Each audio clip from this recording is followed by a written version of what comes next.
Bonjour et bienvenue dans l'Instant Bible. Aujourd'hui, on plonge dans l'histoire. Dans les premiers siècles, des chrétiens ont choisi de tourner le dos à la violence, même au risque de leur vie. Un choix radical et audacieux à une époque où l'Empire romain dominait par la force. Alors, ces premiers chrétiens, pacifistes ou pas vraiment? Pour en parler, eh bien, j'ai le plaisir de recevoir nos deux invités de choix, les pasteurs Gétro Camille, bonjour, Bonjour Stéphane, bonjour tout le monde. et Pascal Rodet. Bonjour Stéphane, bonjour à tous. Bienvenue. Nous allons donc tout de suite nous intéresser aux messages que peuvent nous transmettre ces récits, nous qui vivons aujourd'hui dans un monde souvent violent. Et c'est tout de suite dans l'Instant Bible.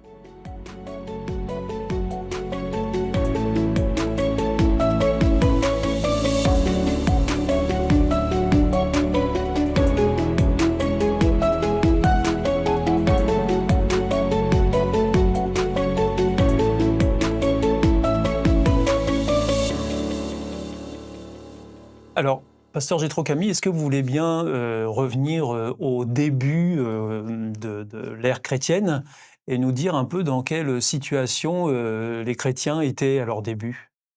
Bien, on pourrait considérer que les premiers chrétiens sont une secte du judaïsme, parce qu'ils sont tous issus du judaïsme, leur messie est un juif, ils sont tous juifs, simplement ils ont une doctrine qui est particulière et ils attribuent à Jésus-Christ voilà, des attributs divins, enfin voilà, ils ont un discours très particulier, très radical, ce qui fait qu'ils sont dans un contexte très conservateur religieusement, ils sont persécutés très vite. Notamment par un certain Saul de Tarse, qui est un pharisien. Donc, le pharisien, pour ceux qui ne connaissent pas, c'est une sorte d'élite religieuse, intellectuelle, mais aussi très militante. Et, indépendamment de cette persécution, le christianisme continue à se répandre, à continuer à grandir. Et à tel point que commence à déranger un petit peu parce qu'ils sont assez intransigeants, ils sont très fermes dans leur foi et ne font pas beaucoup de compromis sur leurs croyances. Donc, il y a la fameuse persécution ensuite dans l'Empire romain, par Néron. Est-ce que vous pouvez nous dire à quoi ressemblaient ces persécutions pour qu'on ait une idée peut-être un peu plus précise? Et c'est très simple, hein. On pouvait vous prendre, vous emprisonner, vous torturer, vous exécuter, enfin ce qu'on a toujours connu. Et il y avait avant tout une injonction à abjurer quelque part sa foi, à renoncer, à se rétracter, comme on disait au Moyen-Âge. Rétracter sa foi pour pouvoir retrouver le bon chemin, et puis qu'on refusait, on pouvait être simplement déporté, emprisonné, massacré.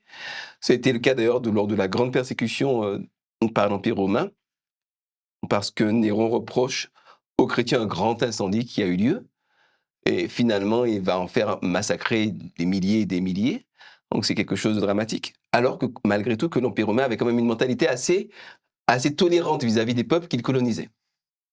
Alors, Pasteur Pascal Rodet, comment est-ce qu'ils réagissaient ces chrétiens face à ces persécutions? Ils étaient dans une situation où il y a à la fois un mélange de respect de l'autorité et de non-violence, en effet, qui commence à venir. Mais ça fait partie un peu de la grande question de savoir si on est dans le bloc des personnes maltraitées ou mal vues par l'autorité, ou bien une injustice où il faut se défendre, où il faut défendre. Ça, c'est une notion qui n'est pas encore évidente. Donc, eux, ils veulent vivre leur foi comme ils l'entendent, comme d'ailleurs tous les dieux qui existent et toutes les religions qui existent dans l'Empire romain. C'est pas, il y a, comme le disait le pasteur Gétro Camille, il y a une tolérance chez les Romains. La question qui est un peu importante, c'est voilà, qu'est-ce que je fais face à cette persécution qui, somme toute, est un peu incompréhensible au départ. C'est évident, puisque le contexte est plutôt tolérant. Et c'est vrai que la notion de se défendre ou de guerre, enfin voilà, il n'y avait pas de... Ils n'ont pas cherché à se Ils n'ont pas défendre. cherché au début à se défendre. Tout à fait. Donc, ils avaient fait le choix de la non-violence? Ou c'était La notion subi? de non-violence, voilà, je pense qu'à l'époque, c'est plus subir que parler de non-violence. C'était pas un choix C'était pas un délibéré? choix délibéré comme nous on l'entend au jour d'aujourd'hui dans l'aspect non violent. Je milite pour ne pas porter les armes, etc. Ça, Oui. c'est quelque chose d'après. C'est-à-dire que si ces gens avaient disposé d'une armée, de moyens militaires considérables et qu'ils avaient été non violents, on aurait vraiment pu considérer que c'était un choix. C'est ça. Un choix Mais là, c'était pas le cas. Non, c'était des gens qui venaient de n'importe quel milieu social, d'anciens esclaves ou même des nobles, enfin, ça pouvait venir de partout, mais ils n'étaient pas constitués, ils n'étaient pas tellement organisés, déjà entre eux, et puis ils étaient surtout pas organisés autour de l'armée, quoi. Enfin, de Et la alors, violence. pasteur Gétro Camille, comment est-ce que vous expliquez qu'il puisse y avoir une telle tension entre le fait de vouloir être loyal envers Dieu, envers les croyances auxquelles on met sa foi, et puis se soumettre à l'autorité en place qui était à l'époque l'empereur romain? En fait, quand l'autorité en place, heu, est cohérente et travaille sainement, il y a l'apôtre Paul, l'ancien Saul de Tarse d'ailleurs, qui s'est converti, est devenu chrétien lui-même. Là, l'ancien persécuteur est devenu le héros de la foi chrétienne. Bien, il dit de se soumettre aux autorités. Soyez soumis aux autorités. Respectez, priez pour les autorités qui vous gouvernent. Enfin voilà, il faut avoir un saint respect, c'est très bien. Quand les autorités qui vous gouvernent abusent de leur pouvoir et vous donnent des ordres qui sont des ordres qui violent votre conscience, il y a toute une réflexion, y compris en Occident, sur la nécessité de ce qu'on appelle la désobéissance civique. C'est-à-dire qu'il y a, quand par exemple l'Empire romain vous dit vous êtes obligé d'adorer nos dieux, vous adorez les dieux que vous voulez, mais les nôtres vous les vénérez et vous offrez le sacrifice à l'empereur qui lui-même est considéré comme un dieu. Ça viole votre conscience et quelque part, soit vous le faites parce que vous vous en fichez complètement, soit vous ne le faites pas parce que ça viole votre conscience et c'est normal. De la même manière que pendant la Seconde Guerre mondiale, il y a un certain nombre de citoyens français et allemands qui ont été dans la désobéissance civile parce que les ordres qui étaient donnés étaient profondément contraires à leurs convictions profondes et à leurs valeurs profondes. Donc, il y a des moments où il faut savoir désobéir. C'est ce qu'ont fait les premiers chrétiens. Ils ont préféré privilégier leurs croyances et s'opposer à ce qu'on leur demandait de faire. Absolument. J'essaie d'expliquer cela à ma femme pour lui expliquer pourquoi je ne fais pas toujours ce qu'elle veut.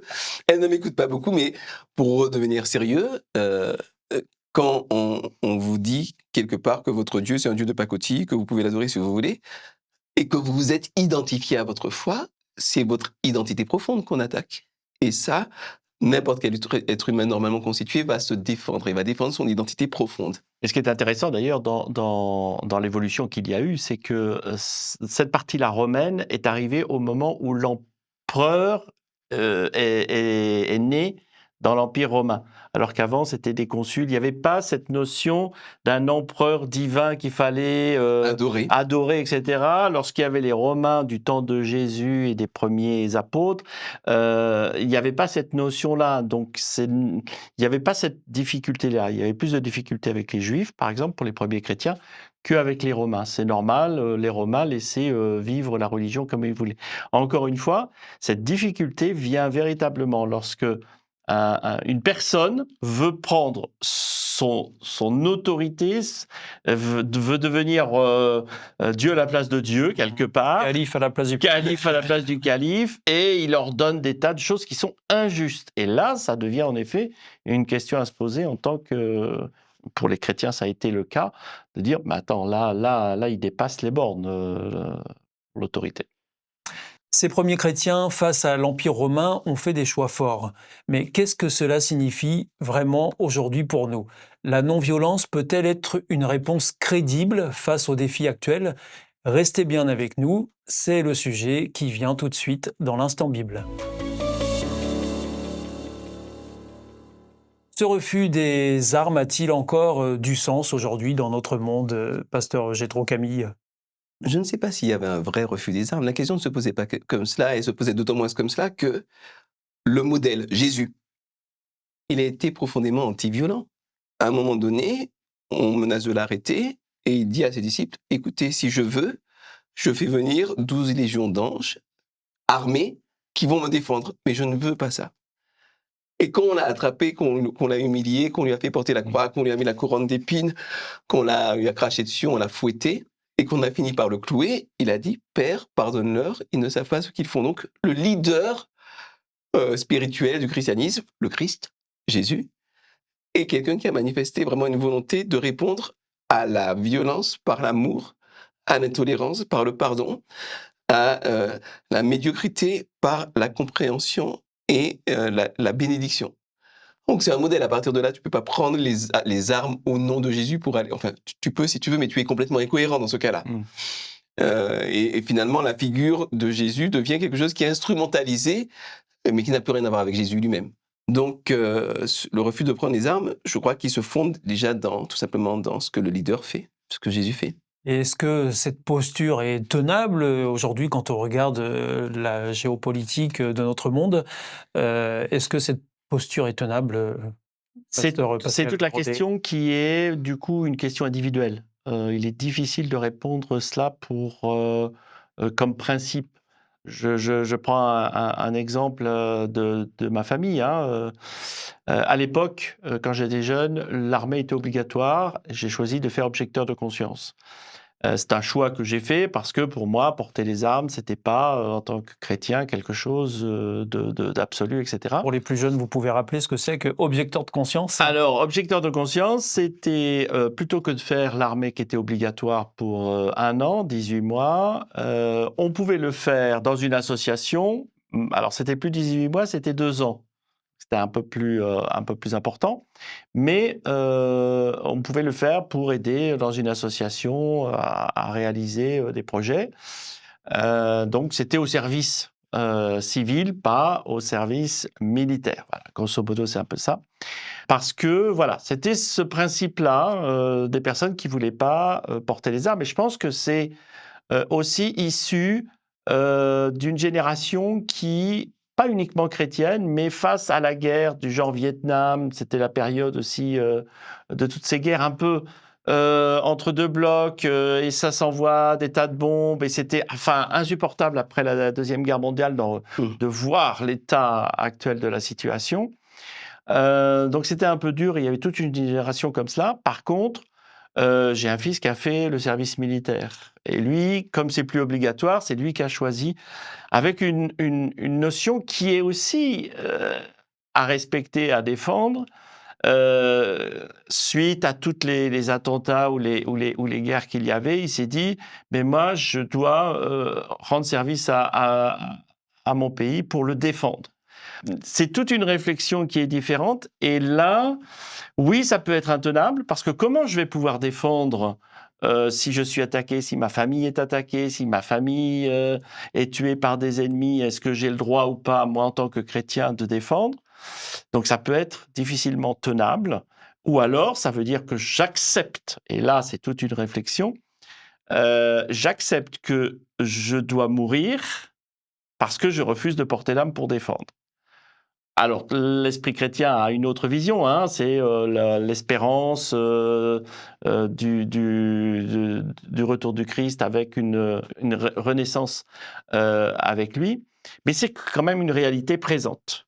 Et ça, c'est quelque chose qui est aussi un peu difficile. D'ailleurs, c'est très tôt. Je vais juste prendre un passage qui est assez intéressant, écrit que l'on trouve dans l'Épître aux Hébreux, où il y a tout un chapitre ici, chapitre 11, sur la foi de nos ancêtres en Israël. Et il y a plusieurs passages ici qui présentent tous ceux qui ont souffert, tous ceux qui ont eu une difficulté au nom de leur foi. Ouais. Je prends juste ici, verset 13 par exemple, « Tous ces gens sont morts en croyant en Dieu, ils n'ont pas reçu les biens que Dieu avait promis, mais ils les ont vus et les ont salués de loin, et ils ont affirmé qu'ils étaient des étrangers, des voyageurs sur cette terre. » Ce principe-là, en tant que chrétien, me fait dire que je vive ou que je vive pas sur cette terre, mon souci premier, c'est de respecter la non-violence, c'est essayer de faire vivre la paix, c'est d'exprimer la paix. Mais ça reste en effet très compliqué, ça doit être un respect individuel de chacun. J'ai trop Camille, pour vous, la non-violence, c'est quoi? C'est un acte spirituel ou ça peut être aussi un acte politique? La non-violence, à mon sens, c'est fondamentalement de l'intelligence. Parce que quand je comprends que la violence, mécaniquement, engendre de la violence, et que la non-violence, l'écoute, le respect vont, par mimétisme, générer de l'écoute, de l'empathie, du respect également, je me rends compte que la non-violence, c'est quelque chose de profondément efficace et de profondément utile. Et je crois que pas seulement les chrétiens, mais tout le monde devrait, dans la famille, dans la manière de parler, dans la manière de vivre, promouvoir la non-violence et promouvoir des relations apaisées, des relations intéressantes. Seulement, je ne suis pas un iréniste pour ma part. Et je vais exprimer un iréniste du grec iréné, la paix. L'iréniste, c'est les gens qui veulent la paix à tout prix. Je crois que parfois, le prix à payer pour la paix est trop élevé. Imaginez par exemple que des gens souhaitent rétablir l'esclavage et vous pouvez parler avec eux, les écouter, faire tout ce que vous voulez. Et ils arrivent, ils prennent vos familles, vos femmes, vos enfants et ils vous remettent en esclavage. Je ne sais pas si c'est quelque chose qu'il faut accepter. En tout cas, moi, je ne l'accepterai pas. Et si des gens venaient pour massacrer ma famille, probablement, je prendrais les armes. S'il n'y a aucun moyen de faire autrement, plutôt que par idéologie, laisser ma famille se faire massacrer, ça, je n'accepterai pas. Je ne dis pas que j'ai raison. Je ne dis pas que j'ai tort. Je dis juste ce que je ferai. Et j'ai eu l'occasion, un chien qui attaquait ma femme, j'ai pas été iréniste. J'ai sauté sur le chien, vous voyez ce que je veux dire? Parce qu'on était fait pour vivre, on n'est pas fait pour se faire massacrer. Donc, il y a un proverbe qui dit, ce serait une très mauvaise conclusion pour l'instant Bible, mais un proverbe qui est intéressant qui dit que si tu veux la paix, sois prêt à la guerre. Et donc, pour moi, la non-violence, c'est un choix d'autant plus beau, d'autant plus à promouvoir, que tu es quand même en capacité de te défendre au cas où. Et je suis content qu'il y ait des gens qui fassent leur service militaire, et même si je suis contre la violence, profondément contre la guerre, contre les armes, je suis quand même content, vu le monde dans lequel on vit, qu'il y ait des policiers armés, parce que moi, j'ai été, par exemple, on m'a attaqué, on m'a volé ma moto, on m'a gazé. J'étais bien content que la police arrive pour me défendre, et qu'ils disposent d'une force pour le faire. Donc, il faut vraiment promouvoir, pour conclure, la non-violence à fond, mais tout en restant ancré dans le monde réel et en se rendant compte de ce qui risque à être complètement pacifiste dans le sens idéologique du terme. Et pour terminer, Pascal Rodet, les religions qui ont été à l'origine de tant de guerres, quand on regarde dans le rétroviseur, est-ce qu'elles ont aujourd'hui un discours audible concernant la non-violence? Moi, je crois qu'elles ont un discours audible à partir du moment où on reconnaît que dans l'histoire, on a été trop loin. Et c'est ce qui se passe d'ailleurs dans certaines religions. Il y a des, il y a, je reprends la plus ancienne des religions, le catholicisme. Il y a quand même de la part des personnes ici présentes, comme d'ailleurs à l'époque. Il y en a un qui est très connu dans l'Église catholique, qui est connu par tous, c'est Saint François d'Assise. C'était le premier à être contre les croisades, contre la guerre, à dire non, nous sommes profondément chrétiens en relation avec Dieu, on doit avoir la paix. Il y a des gens aussi au jour d'aujourd'hui en disant oui, il y a parfois des moments où on a été trop loin. Ça ne correspond pas à ce que je crois, moi, en tant que catholique, de la parole de Dieu, où il y a ce côté paix.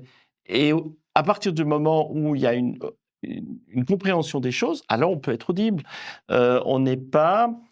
c'est pas parce qu'il y en a qui ont fait des bêtises il y a quelques décennies, quelques siècles, etc., que ça enlève tout ce qui est de ma relation avec Dieu ou de ma compréhension de ce qu'est la paix et l'amour avec Dieu. Et c'est deux choses différentes. Sinon, Dieu, il y a longtemps qu'il n'existerait plus. Parce que depuis l'Ancien Testament, où il a été maltraité avec certains, il aurait pu dire, bon, bah, maintenant ça suffit, maintenant les hommes, il n'y a plus moyen, on rase tout et c'est fini. Non, il a fait avec. Il y en a qui ont fait des bêtises, ils ont reconnu, Dieu a dit, c'est bien, enfin tu reconnais que tu as fait une bêtise, maintenant on peut continuer et reconstruire sur de la paix. Et je pense que ça, c'est très important de garder ce schéma de fonctionnement. Il n'y a que comme ça qu'on peut arriver à trouver la paix. Aujourd'hui, nous avons exploré l'histoire passionnante des premiers chrétiens face à la violence de leur époque. Nous avons pu constater que la non-violence n'était pas simplement une idée abstraite, mais souvent un choix courageux, concret et délibéré, porteur de sens encore aujourd'hui. Merci infiniment à nos deux invités, Pascal Rodet, Gétro Camille. Merci beaucoup de votre partage, de votre apport aussi dans ces discussions. On se retrouve très bientôt pour une nouvelle émission de l'Instant Bible. Et pour poursuivre cette réflexion passionnante par vous-même, vous pouvez nous demander gratuitement une Bible en nous contactant aux coordonnées qui suivent. Merci beaucoup de votre écoute. À très vite pour l'Instant Bible. Messieurs, au revoir. Au revoir Au revoir. à tous.